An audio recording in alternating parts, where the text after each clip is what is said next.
రాహుల్ గాంధీకి తను చేసిందన్న అర్థమవుతుందో లేదో తెలియదు. తాజాగా చాడా శాస్త్రి గారికి సంబంధించిన ఒక కథనం చూద్దాం. ఈ నెల 10వ తేదీన రాత్రి 9:50 హిండెన్బర్గ్ వాడు సెబీ చీఫ్ మీద చేసిన ఆరోపణలకు సంబంధించిన 78 పేజీల డాక్యుమెంట్ లింక్ని ట్విట్టర్లో షేర్ చేశాడు. అది 78 పేజీల టెక్నికల్ రిపోర్ట్. ఆ మొత్తం రిపోర్ట్ చదివి అర్థం చేసుకునేందుకు ఎంత టైం పడుతుందో తెలియదు. కానీ హిండెన్బర్గ్ వాడు ట్వీట్ చేసిన సరిగ్గా 27 నిమిషాలకి కాంగ్రెస్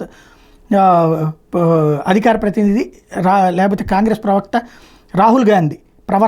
రాహుల్ గాంధీ మరియు ముఖ్య సలహాదారు అయినటువంటి జయరాం రమేష్ ఆ ట్వీట్ మీద స్పందిస్తూ క్విస్ కస్టోడిక్ట్ ఇప్సోస్ కస్టోడోస్ అనే లాటిన్ నానుడి ట్వీట్గా పెట్టాడు.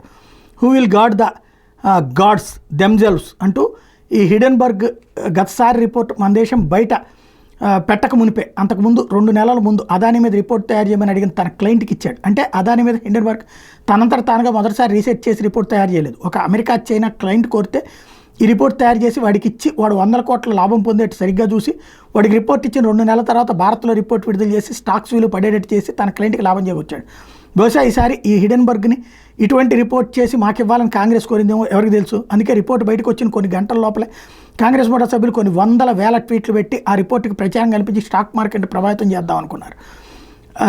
అయితే అన్నిటికంటే జోక్ ఏంటంటే హిడెన్బర్గ్ని తాను రిపోర్ట్ చేసిన ఒక లీగల్ డిస్క్లైమర్ పెట్టి ఈ రిపోర్ట్లో రాసిన వాటికి తాము బాధ్యత వహించమని ఎవరికి వారు విడిగా వెరిఫై చేసుకోవాలంటూ పలు క్లాజులు పెట్టింది.